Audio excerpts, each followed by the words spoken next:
Jack White is at it again, doing weird Jack White stuff that only Jack White seems to do, like releasing random albums without telling anybody, apparently including his publicist. This random album he put out called No Name. It's been officially confirmed that it is actually called No Name, which I guess makes sense. But yeah, he just dumped this random vinyl without any like track listing or anything like that on it. In various people's shopping when they were going to Third Man Records on one particular day. And then people didn't even realize until they got home and put it on that they've got the most recent Jack White solo album, which is a nice little callback, actually, because I seem to remember reading his very first band in 2000, the Upholsterers, so named because they it was a duo who both worked as an upholsterers, Jack and his friend, and I seem to remember that they recorded their very first album and then hid it in the upholstery of like chairs and tables and whatever that they had in to fix, and people found them like sporadically across the years. Like, wait a second, I've just got a Jack White, the first Jack White album just in my chair. Kind of cool stuff like that. So anyway, yeah, he's done this again. He then immediately, well, Third Man then immediately tweeted out or Instagrammed out or whatever and encouraged the audience to rip it and put it up for free on the internet, which is, it's a pretty cool move. It's quite kind of like musically libertarian to just be like, screw all traditional forms of release. I'm just going to give it away for free and then encourage everyone to share it. But I am glad that he's also putting it out on Spotify, well, I assume Spotify and other streaming platforms tomorrow, just because, well, it's just significantly more convenient. I know that Spotify is like probably well, not even arguably, definitely like a bad thing for the industry as a whole. As a consumer, it's so convenient. But anyway, that's not this conversation. So I thought I would go through and have a listen through to this brand new Jack White album, because bear in mind, I'm a huge Jack White fan. I've seen him a couple of times, twice in the same week once, which was a great week. I've been the Raconteurs Consolers of the Lonely is like one of my favorite albums of all time.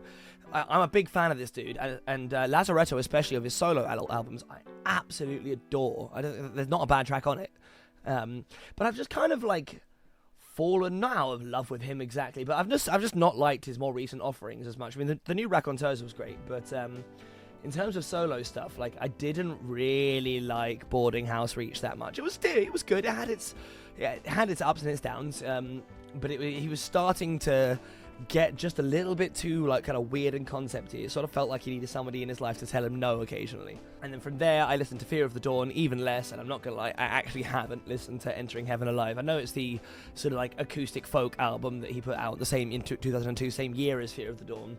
But no, I never bothered. But I have heard through the grapevine and through a couple of articles and reviews I've read that this is actually a massive return to form. It's just him in a room for a year, recording banging guitar-led tracks, which is just what I want. So let's just jump straight into it. So track number 1. There is actually a track listing for this stuff as well. So this is Old Scratch Blues. Okay. I love the hiss in the background. A little bit Led Zeppelin-y. It's got really raw, like like analog nature to it. I fully believe he might well have recorded this entirely analog anyway. It's a Jack White thing to do. But, this is like some really nice throwback kind of like, it's got some White Stripes to it as well. I don't know whether that's just like the more rawness of the sound so far, but I'm really, really digging this. Yes, okay, I'm all on board. If the whole album sounds like this, sign me up. I'm excited. I actually really like the return to the more bare bones sort of setup for the band. Like, this is just one guitar, bass and drums, I think, right? And vocals. Yeah, the way that the cymbals are really crashing in like that over the chorus is super White Stripesy. I also like the sort of like slightly more return to the angsty vocal feeling, you know, like he's really, ooh. Sorry, I needed to listen to that organ. It's quite deep purple, that. Oh, it gives me shivers. Ah, it's such a nice, like, subtle, low mix use of this. That organ is just, right at the very bottom there. It's really like, I know, it does something to the timbre that's really, really interesting. Ooh, nice little, like, rhythm change, okay. Gets a little bit proggy. Yeah, hit that freaking pedal, man. Oh, crunch it away. This is something about his handling of timbres. Oh, it's like this explosion of music. That was great. That's probably my favorite thing he's released in 10 years, easily. Ah, that was so, like such a glorious return to form. I love the weirdly like analog feel to it. I can't tell whether or not that's been replicated in post or what the deal is. I mean, like things like that organ, I fully believe he's got like the actual original synth from that time period, and he's like actually playing the fucker. It's and he like is able to sprinkle such like little moments of genius, like little things that elevate it above just like, you know, any band that can do like write a half decent riff and then just like chunk forward with a fairly basic structure. Like just that slight little rhythmic change towards the end, and suddenly it all changes up in it, but it doesn't feel like too OTT. It wasn't too like proggy, which is fine. Like I like prog, it's got its place, but I prefer it in this context at least to be less like that. But it was enough variation to really drive it home, and then by the end of it, his vocal delivery is kicked up, but it's still kind of subtle. Like I don't think the melody really changed that much almost the entire way through that, but his delivery gets more and more kind of urgent and anxious, and his guitar playing does the same. I mean, I'm sure it's like because he's a master of pedals and he's got, you know, the nicest amp you can ever find, all of that kind of stuff. He's an absolute like surgeon when it comes to his tone, and it just, I've always said this about Jack White's solos, but it feels like it's barely contained. You're kind of like getting these moments of it's kind of like flying out. Oh, I'm all excited. That was fantastic. So Old Scratch Blues. Let's move on to track number 2, Bless Yourself.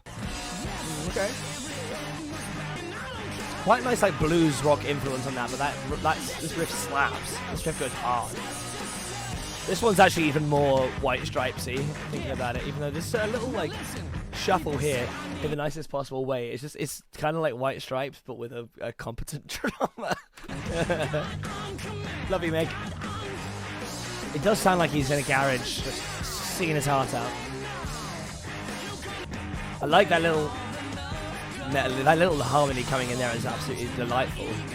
He always has a really good way of mixing those like little backing, like the backing vocals there were like, I'm sure he probably had to put a fair amount of gusto on those when he was recording them initially, but the subtlety and the way that they're mixed in is absolutely just perfect. It just highlights that note and makes that second repetition of that section more impactful, but almost intangibly so.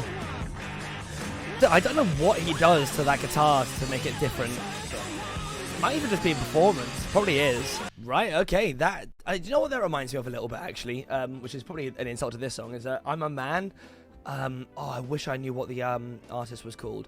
The album is called Burn Down Your Church. I remember that much, and it's from the soundtrack of Rock and Roller, but it's got that like This is actually a lot better, I think, because it's got that like raw. Again, I think it's like a big symptom of how it's recorded. That it just feels like natural and from the soul. You know, it does sound like people say it does, where it's just him and a guitar in a room, just fucking letting people know that he's still one of the best rockers on the planet, you know? Let's move on to track number 3, which is That's How I'm Feeling, apparently. Okay, I thought we were probably due like a slightly slower one now. Nice sort of like ebb and flow to the album's energy. Well, I like it when he does that like kind of like slightly sweeter sort of vocal tone. It's super simplistic. Oh, there it is. Ooh, nice little transition. Okay. Okay, we're getting a bit of vocalization. Love that. Oh, the way that guitar solo led in there was delightful. And there's a little bit of synth in the background again. He's got a good habit of pulling that synth out when like the sort of tone drops a little bit and it gets a bit quieter, maybe. Because this sounds like it's recorded with basically only one. I think there's probably a couple of overdubs, but generally speaking, one guitar playing. So as soon as it starts not anchoring the chords as much, they bring that organ out. Or he brings that organ out. It's lovely. And actually, that organ has replaced the guitar lines that were doing that completely. Yeah, and then it freaking kicks in. What is this song like? Freaking 4 chords? He's just making it sing. Okay. Man, I'm really enjoying this. It's making me happy. Yes! The way that lead comes back through there and then it leads into those heavy chords of the chorus. Hot damn! Getting a little jazzed up. He's got like S-tier vocalizations as well. I think he's got such a weird voice. Oh yeah. Oh, that was my favorite so far, I think. I need to remember the name of that one. I really love the way that like ebbed and flowed, the way that it sort of started off like quite subtle with those 2 little guitar lines, just a bum bum bum bum bum, being followed around, and then over time he like replaces those bits, but like cleverly, like the guitar solo like weeps in and takes out that top line, so the organ comes in there, and then they suddenly, yeah, I know the way that song ebbed and flowed, the way he built up and down from those like more hectic choruses, and even the like subtlety and changes in the vocal performance across the board for that one was like really, really impressive. He just went from having that like kind of quiet, harsh, more screaming chorus into the like quite soft, subtle moments with the higher like reverb and delay put on there. That was fucking great. Absolutely. Let's move on to It's Rough on Rats, brackets if you're asking. Okay. He does occasionally have some songs with some really weird lyrics, which I love. More of a major twister than I was expecting. Okay. This actually reminds me of some more raconteurs-y era stuff, I think. I like the little change. Yeah, this is giving me some like third raconteurs album vibes. The drums are showing a bit more variation than they have in the first few tracks. I tell you what, this one does like, I feel like it's maybe showing the repetition of the guitar like a little bit. I guess it's a nice little variation here. The drums are like doing a lot more to like distinguish the sections. On the other hand, I love it when he does that. He does that little, like he kind of like vocal fries for a second halfway through, but it's like absolutely seamless. You get it for like one syllable, then he's straight back in. I will admit, it's a nice variation to have like a more whimsical, like lighter guitar tone going on. It's not just crunchy chords or fat riffs. It's the most like dissonant one, I think. It's kind of got some of that more recent, like newer Jack White vibe going on, where he's sort of like making stuff a little bit weird. It works quite well in this context because it's like weird, but it's like only tonally weird in terms of like what he's playing. But the actual instruments going are still pretty bare bones, which I think is making this work. It's quite satisfying coming back in with that riff, but I don't know. I don't feel like the song's been enough places to like earn this like homecoming. If that makes sense. Okay, well, I think that was probably my least favourite one. It's still, like, by no means an insult. I mean, obviously the bar is extremely high already for lots of reasons. But yeah, I think that was the least grabbing for me. I had the least sort of, like, contagious energy. I did like the way that the drums were far more varied and, like, had, like, much more say in the feeling of the song, whilst in the other ones, it was more White Stripes in. It was either kind of like a hold the rhythm thing or crash the fuck out of some cymbals. But, you know what I mean? The drums were more interesting and varied. The like actual like theory and chords and stuff being used behind there was clearly like S tier, very clever. I like that kind of stuff, and the way, I mean, God, the way his mind works, I would struggle so hard to try and play that guitar riff and sing that melody at the same time. Like, it requires mastery of both arts, really. But without any further ado, let's have a little look at Archbishop Harold Holmes. Immediately, there's more bass in this like couple of seconds than there has been in the entire last track. Oh, I like the riff. And this is more of a like later era, like Boarding House Reach style thing he developed with the like the really bizarre vocal delivery. It kind of like semi-spoken, then he'll like do really strange enunciations and stuff like that. So it's very theatrical, which I like. It's kind of got that almost hip-hop-y influence on the vocals, actually. Please crash down hard. Oh, the teasers. Oh God, I've just looked at the camera, look like I'm about to come. I'd love to sit down and read the lyrics. They probably are available somewhere. But you must tell 7 friends. You must first bring 7 friends. Now, these lyrics are great. He is like so sassy and weird when he says this kind of stuff. He's kind of got like a gospel, like preacher, kind of megachurch vibe going on a little bit. It's kind of cool. Nice double A vocals. It sounds like he's like really pissed off about something, you know, like he is spitting some like, I can't tell where it's aimed, but it seems like he's angsty. Oh, right, okay, I could probably gonna put that together. The Archbishop Harold Holmes, there is a sermon. Ha! It's all coming together. Jack, you're so damn clever. I like that a lot. I really, really like that. The vocal delivery on that absolutely carried it. He was so charismatic the entire way through. The lyrics are like really clever, kind of witty. I wish I want to go back and look at those lyrics properly whilst listening to it, because I get the feeling they're probably even wittier and weirder than I've picked up on the little phrases here and there. And then you just got this just sweet as, not so overstated that it's like stealing the limelight from the vocals, which is clearly the point of this particular song. But like that guitar line was just there to illustrate and add these like lovely little flourishes in between and to like lead on those sections. Wonderful. That was super good. I think that might be my second favorite one so far. So let's listen to the next one, which is called Bombing Out. Ooh, okay. This is like heavier than I was expecting. This is like early AC/DC or something. This is super distorted the whole way through. It's kind of like crampsy almost. Only problem is you can't really hear the vocals. Or this little like build-up section where the rim shots going on the drums. Oh, a little bit fell in love with the girly actually as well. Faster even though. Yeah, I really like that little bit where he like suddenly goes. Blah, blah, blah, blah, blah. You know what I mean? Yeah, and there's the solo we knew was coming. Yeah, there's a super effective chorus. The like vocal way he like absolutely starts tripping over himself and doing 1,000 words a minute is like super good there. The drums are like doing that, like the way that they build up to the point you got into that. Oh fuck, and then it's gone. That was great too. That was really good. I wish there was slightly less distortion and stuff over the vocals because I couldn't really understand most of it. And I feel like it's one of those songs where if I was to know the lyrics, which I'm sure again they're available somewhere, but on first listening, I always find ones where they're like really fast paced like that with like super satisfying to learn and sing along with. So being able to distinguish them would probably make that more fun. I really like that one. That had good vibes, as they might say. Moving on to the next track, which is What's the Rumpus? What is the Rumpus? Good question. Maybe we'll find out. Oh, it caught me off guard. I really like the way that the vocals go up as the guitar riff kind of like darts around, but mostly goes down in these same sections. It's, I get those like super panned vocals coming in now. Someone's gonna have to tell me what the like chord progression is for that because that's super fucking satisfying. I know it's not new, but it's well implemented. Yeah, get back to some vocalizations. It's got this like weird epicness to it. It's the offbeat nature of the whole thing as well. And this bit almost reminds me a little bit of Seven Nation Army in the sort of like sparseness and hardness of that riff. What is the Rumpus? That was great. That was like such a clever put together riff. Like I don't know, the way that he like did the slight variations on it. Like again, like a lot of these, it's sort of centered around one really really good riff. But like the variation between the like verse one and the chorus one was super nice. And then it's the way that the vocal melody played off that riff. Just the two like lines interacting throughout the entirety of that song was so rewarding. I think the human ear just likes hearing ascending and descending at the same time. It's just the way those chords like kind of space out as he's progressing is fucking intoxicating. And then again, very clever use of like panning when it comes to like the double track vocals. That was also one of my favorites. I think they're all my favorite apart from It's Rough on Rats.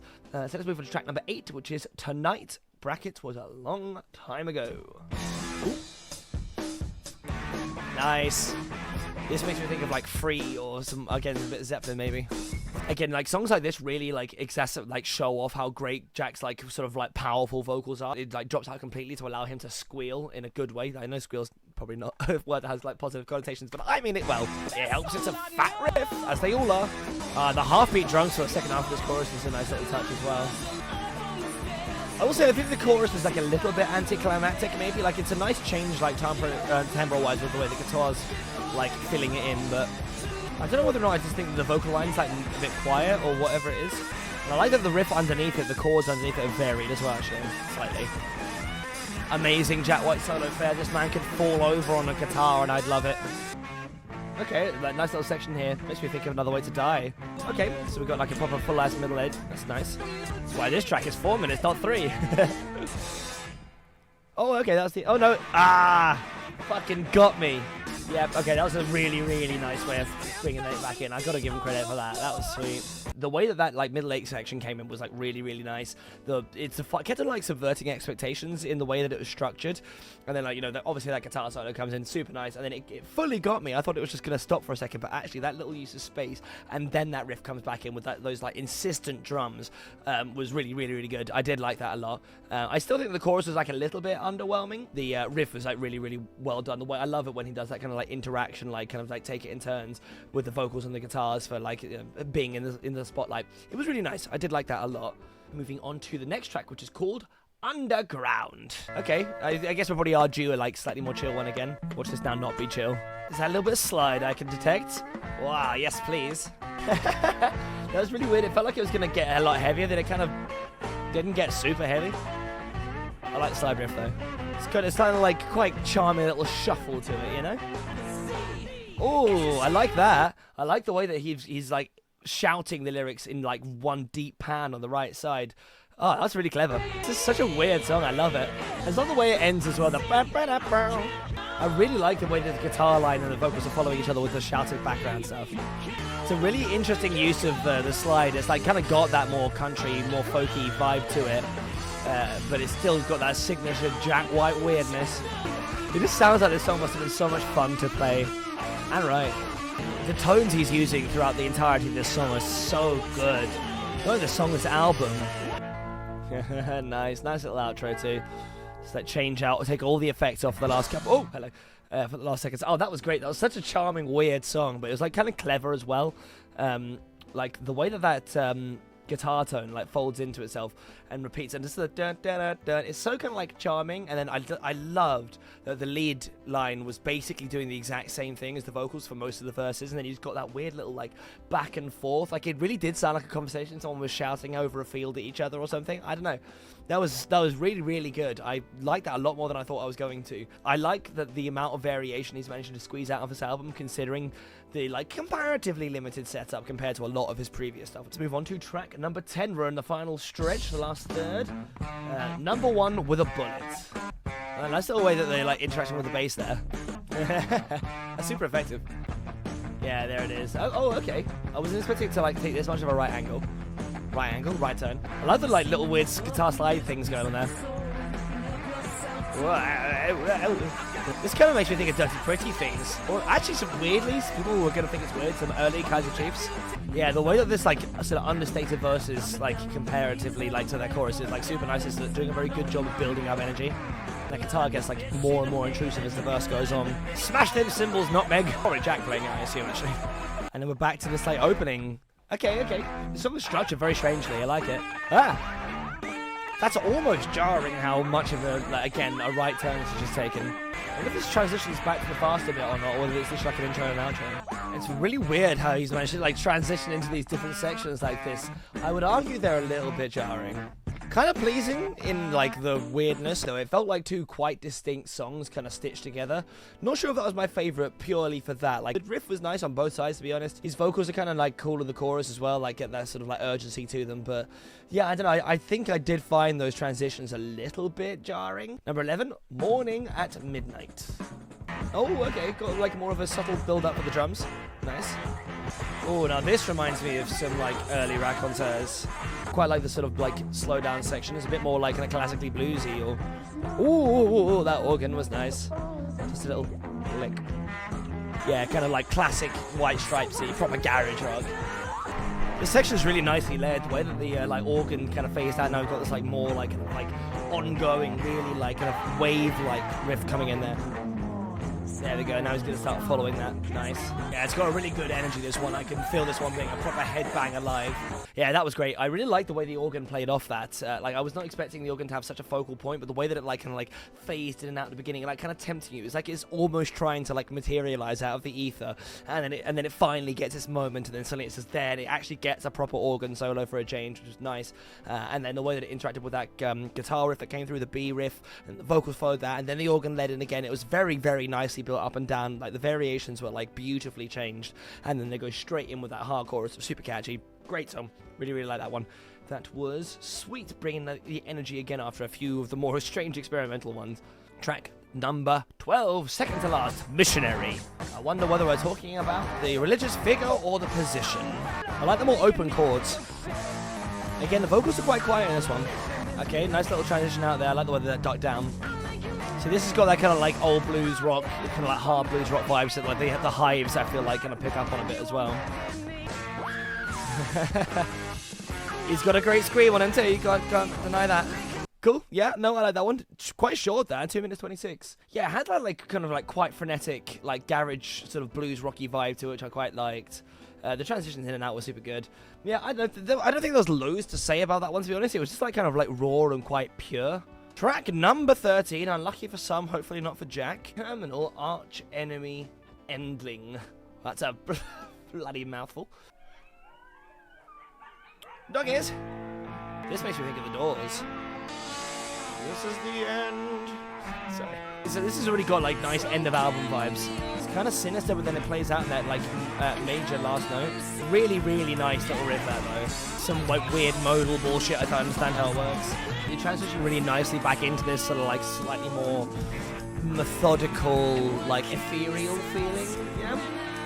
And his voice is actually like really pure. Always rooted back to that note. It's like very kind of epic and grandiose. I like it a lot. And then just, aha, got the shaker there. It's just a really pleasing sequence of notes. There it is, and then it jumps in with that like kind of like Zeppelin chorus again. Drums are going crazy. That riff still echoes through though, bringing that kind of like weird unsettlingness to it. That was a really nice outro to the album. I don't quite understand the like dogs. And the thing is, because it's Jack White, I fully assume that he's actually sampled the real dog sounds from somewhere, which makes me laugh. God, that just makes me so happy. I'm so happy that this album exists and that it's good. It's like such a return to form for him.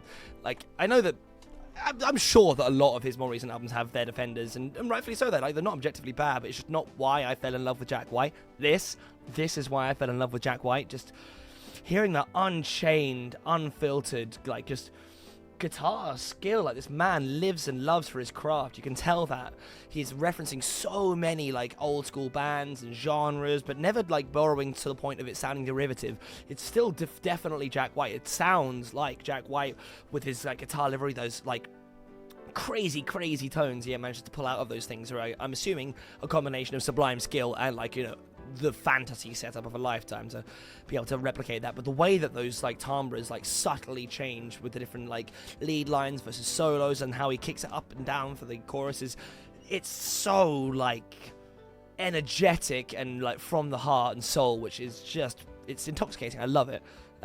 Vocally, he's like, again, considering that he sounds like Jack White, and he will always sound like Jack White, he's got a fairly bizarre voice, actually, if you ask me. But there's quite a lot of like dynamicism.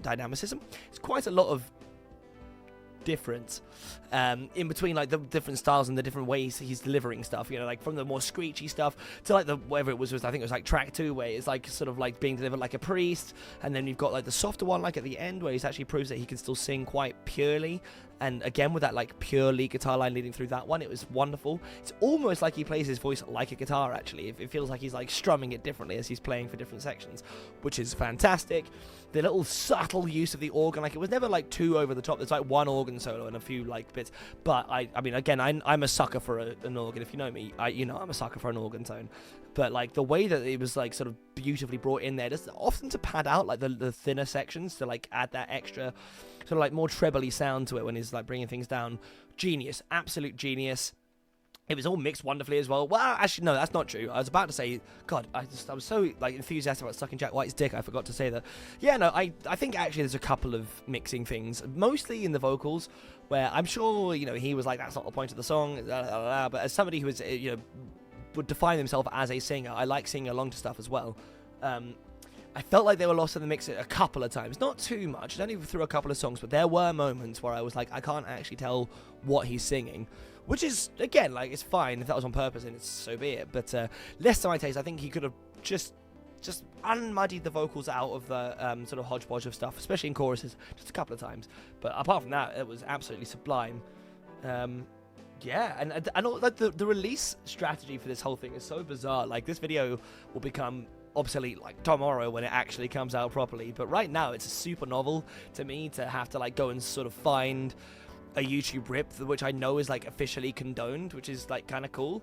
Yeah, I don't know, and I'm sure it will still do well because it's just a great album. I mean, I've seen articles from Rolling Stone and Independent and various other, you know, like vaguely reputable sources, and they've all seemed to have a similar take on me, which is like, what a glorious return to form.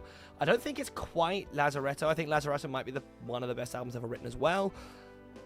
But it's really up there. It might actually be my second favorite of his solo stuff. Obviously, it's going to require a few more listens before I can say that with any level of certainty, but that's really up my street. It's making me want to go through and listen to it again already. Can't wait for the full release tomorrow, and I can start sticking it on my playlists and being all nerdy about it. Yes, anyway, that was quite an experience. It's been ages since I've sat that down and just listened to an album in its entirety. So thanks for sticking with me. I know it's probably been a fairly long one. I don't know how short this edit will come out yet, but I'm hoping it's not like hours. But yes, thank you very much for watching. What do you think about this album? Do you think it's his best return to form since Lazaretto? Do you think you like the older stuff?